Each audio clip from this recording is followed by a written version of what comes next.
Hello everyone, I am Zach Peterson. Welcome back to another DempaFlux video. In this video, we're going to be talking about a very important topic when it comes to filter design and selecting components for suppressing conducted EMI, and that is, what is the difference between EMI chokes and EMI filters? Now, this topic came up a bit in a recent video I did where we were looking at a viewer question about bringing ground underneath an EMI choke. And I talked about both chokes and filters in that video. Now, if you want to watch that video, make sure to check out the link in the description on this video. And if you're ready to learn about the difference between EMI chokes and filters, keep watching and we're going to jump in and get started.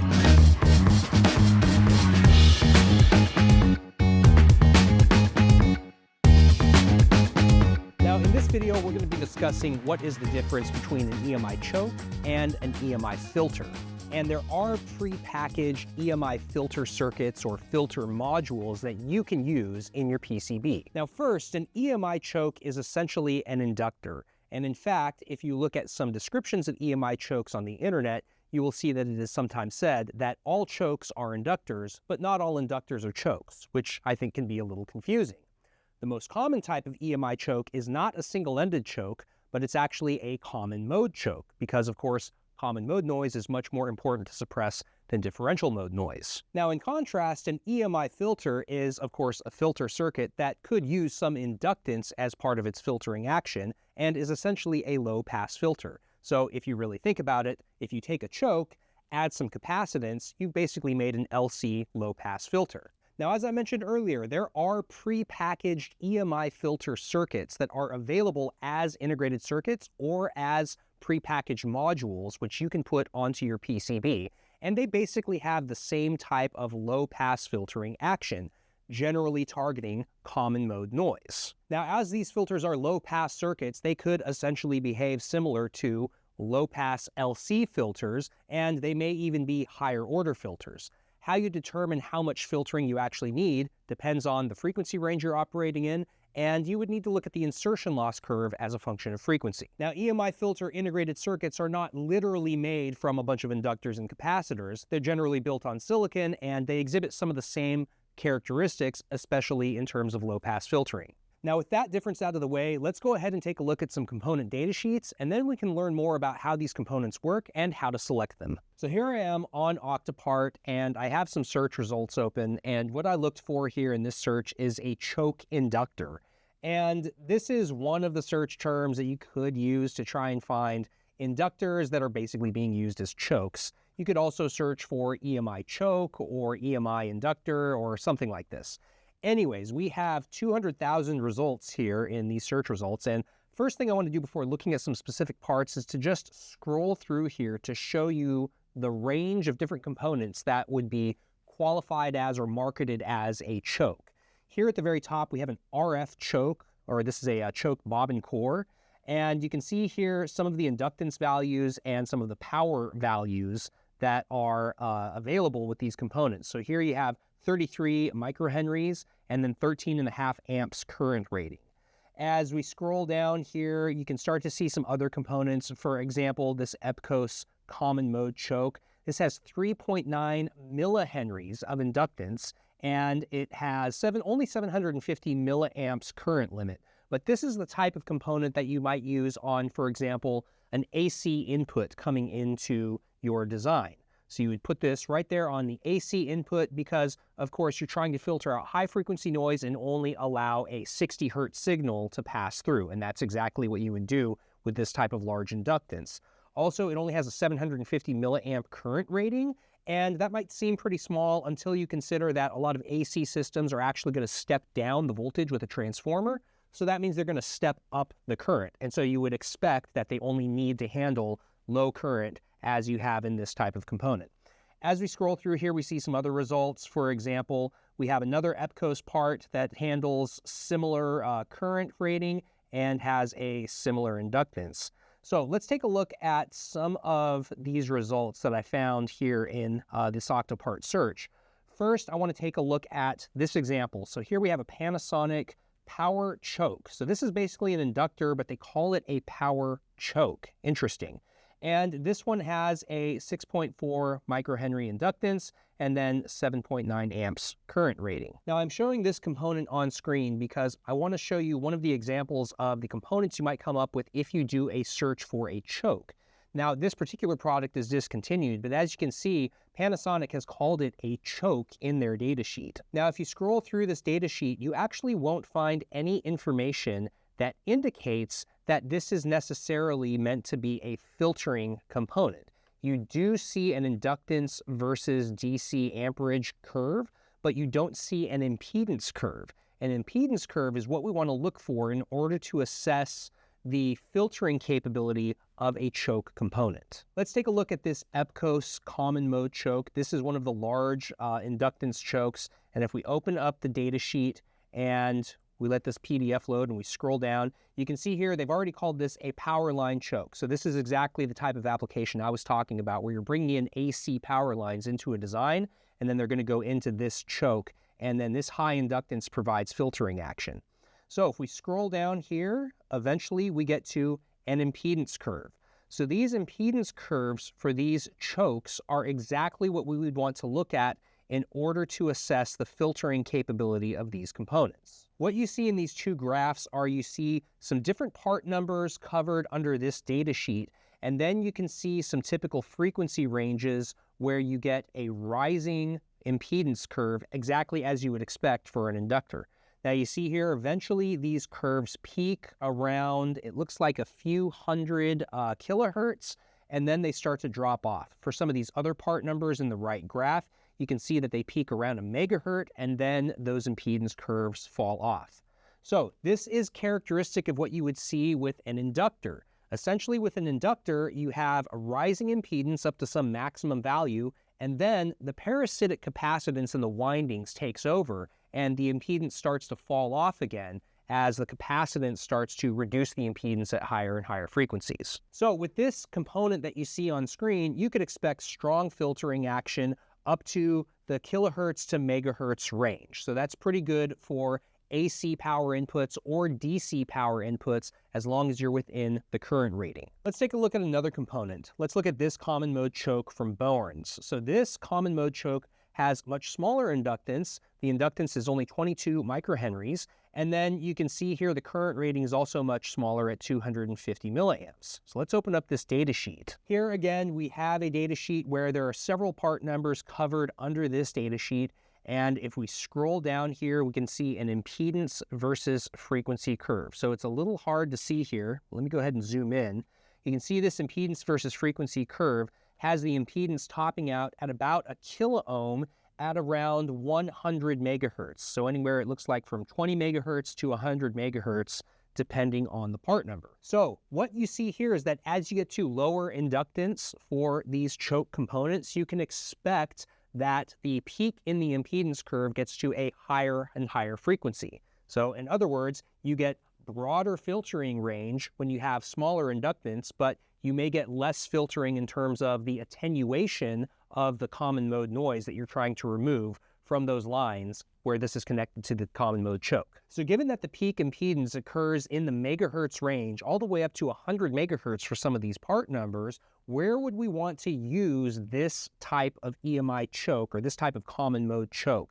Well, we would want to use it on lower power DC. We could also use it on some signal lines or maybe some slower lines that don't need to have bandwidths into the hundreds of megahertz or into the gigahertz range. Now, one thing to note about this type of part, if we scroll up to the package drawing, is that this is a physically large component. It is a 6 millimeter by 3.3 millimeter component. Given that this is a physically large component, we would tend to see this on DC power lines that are running at low current rather than on data lines or on an AC input. Typically, the DC that you're going to put into this type of choke is already going to be regulated, and so you can already expect it to be somewhat low noise. You don't need to have the very high inductance values that you would expect to need on an AC line, which could be coming out of the wall. So now that we've learned a little bit about EMI chokes and common mode chokes, let's take a look at common mode EMI filters. Here on Octopart, you can see I have some search results for a common mode EMI filter. And you can see here, we already have an Xperia result that is for a general differential channel. You can see that this one has integrated ESD protection. If we scroll down here, we see some other options from different vendors. You can see that some of these also have ESD protection built into them. And if you look at some of these descriptions, you can see that they are specified for certain interfaces. So we'll get into that in just a moment. The other thing to note about, for example, this Xperia component is that you can see from this graphic that it is in a BGA package. So that generally means that these components are very small, and there's a reason for that, which we'll get into in the datasheet. So let's take a look at the datasheet for this Xperia component. If we open this up, we can then take a look at the impedance curve to really understand what is the function of this filter circuit. So you can see here that they have an equivalent circuit diagram that they're showing here in this graphic symbol. But I think it's important to note that these components don't literally have a common mode choke built into it that functions in the same way as the common mode chokes that we saw in the previous set of components. If we scroll down here, eventually we will get to a curve that looks something like this. So you can see here that there is an impedance curve, and you can then see here that we have insertion loss curves. Now, when we're dealing with high-speed signals, these insertion loss curves and this differential impedance curve are very important. Here in the top set of graphs, we can see insertion loss curves. On the left, we have differential mode insertion loss, and on the right, we have common mode insertion loss.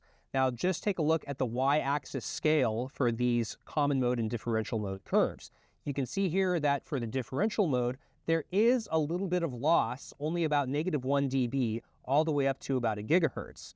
Then, in the common mode case, you can see that we get much higher loss once we get above 100 megahertz. All the way up to 1 gigahertz, eventually we get -15 dB of insertion loss. Now, this is the entire point of using a common mode EMI filter. We want to ensure that there is strong loss of common mode noise, but we don't want to have very much loss of the differential mode signal that we're trying to transmit through this filter. So this is why this type of common mode EMI filter integrated circuit would be marketed for differential channels in general. And just from this differential mode insertion loss curve, you could see that this component could be used technically on any differential mode channel that needs to operate up to a few gigahertz bandwidth. Now, an important comparison to this is, of course, the return loss for this component. And there would be some return loss expected if you had a differential signal that comes into the input of this component and then reflects. Now, they don't provide a return loss curve, but they do provide a differential impedance measurement using a time domain reflectometer.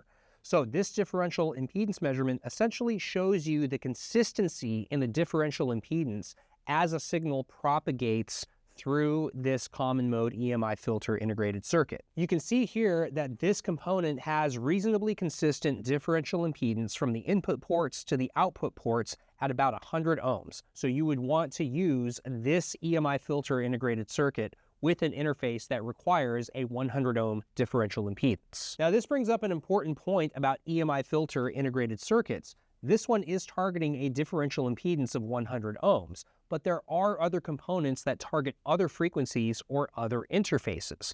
So for example, if you had an EMI filter component that was targeting a USB interface, it would be designed to have a differential impedance of 90 ohms rather than 100 ohms. And speaking of other differential interfaces, let's take a look at two other components from ON Semiconductor that target specific differential interfaces. Here we have one component from ON Semiconductor that is listed for being used with HDMI.